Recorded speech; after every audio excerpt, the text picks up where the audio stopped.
Je suis Didier Mazier, je vous souhaite la bienvenue dans cette nouvelle live session d'Ibis TV où nous allons nous intéresser cette semaine à Photoshop. Lorsque l'on demande à James Friedman d'améliorer une photo, et en particulier un portrait, voilà ce qu'il vous propose. Ici, la jeune fille demande à avoir les yeux légèrement plus bleus, les lèvres légèrement plus rouges, etc. Elle veut donc être plus jolie.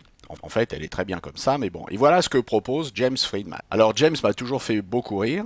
Mais quelque part, il a raison. Il ne s'agit pas, lorsque l'on retouche une photo, d'obtenir un effet complètement artificiel. Alors certes, on veut supprimer les défauts qui sont liés à la prise de vue. Ici, nous avons une dominante légèrement rosée, et du coup, les yeux de cette jeune personne qui sont bleus n'apparaissent pas bleus. Le flash ou la lumière qui était un peu trop forte a aplati les couleurs, et du coup, bien, on ne voit pas bien la tessiture de ses lèvres. Nous allons donc, dans Photoshop, voir comment arranger cette photo de manière à corriger les défauts de la prise de vue et non pas obtenir quelque chose d'artificiel comme c'est le cas ici à droite.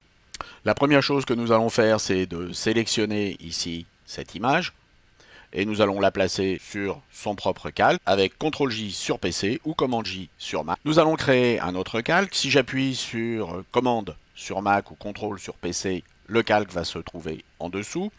Et puis si j'appuie sur commande avec flèche arrière, je remplis ce calque de dessous avec du blanc. Et je vais pouvoir maintenant travailler avec un point de référence qui va être le blanc.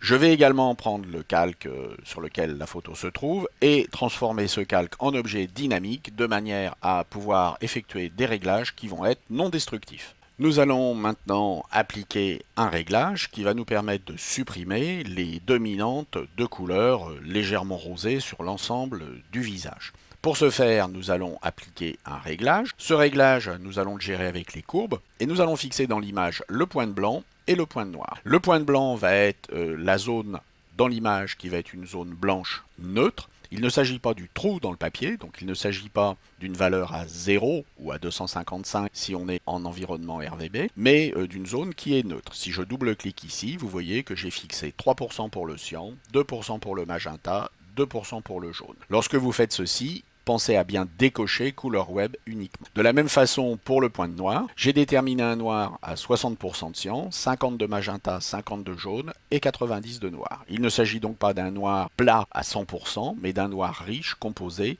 des 4 couleurs du spectre quadré. Je vais donc maintenant placer mon point de blanc là où je considère qu'il y a une zone blanche neutre dans l'image, en l'occurrence sur cette dent.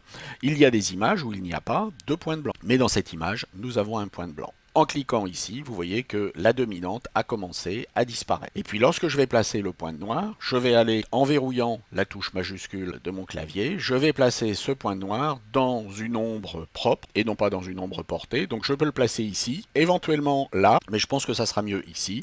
Et vous voyez que maintenant la dominante de couleur a disparu. Nous allons pouvoir maintenant passer à la deuxième étape qui va consister à rendre les yeux plus bleus et les lèvres plus roses sans toutefois retrouver l'effet poupée Barbie. Je vais sélectionner les yeux. Alors bien entendu, j'ai préparé une sélection pour gagner du temps. Nous allons donc récupérer cette sélection. Et puis, je vais créer un nouveau calque. Et sur ce calque, je vais remplir les yeux avec une couleur qui est la couleur que je vais choisir et qui doit être bien entendu réaliste. Alors je vais choisir un bleu et puis je vais remplir les yeux avec cette couleur. Et vous voyez que j'ai quelque chose qui est totalement irréaliste. Ce n'est pas bien grave, je vais désélectionner et ici changer le mode de fusion pour incrustation. Et puis je vais ici réduire l'opacité de manière à pouvoir choisir exactement quelle est la valeur de bleu que je veux ajouter dans les yeux. Avant, après. Un bon effet est un effet qui ne se voit pas. Nous allons donc être raisonnable avec une opacité à 10%. Notez que vous pouvez également changer les modes de fusion.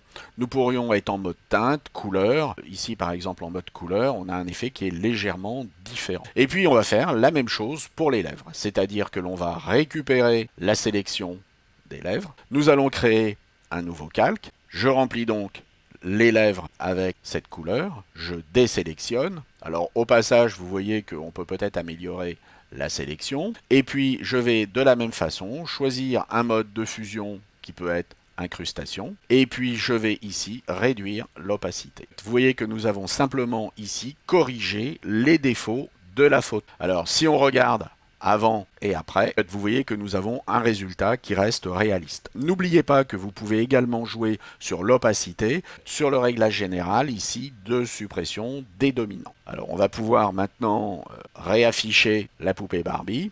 Et vous voyez que nous avons ici un résultat qui n'est pas irréaliste, qui n'est pas artificiel, mais qui a simplement corrigé les effets de la photo. Alors n'oubliez pas de suivre James Friedman parce que vraiment ces gags sont toujours très amusants. J'espère que cela vous a intéressé et puis je vous dis à très bientôt. Au revoir.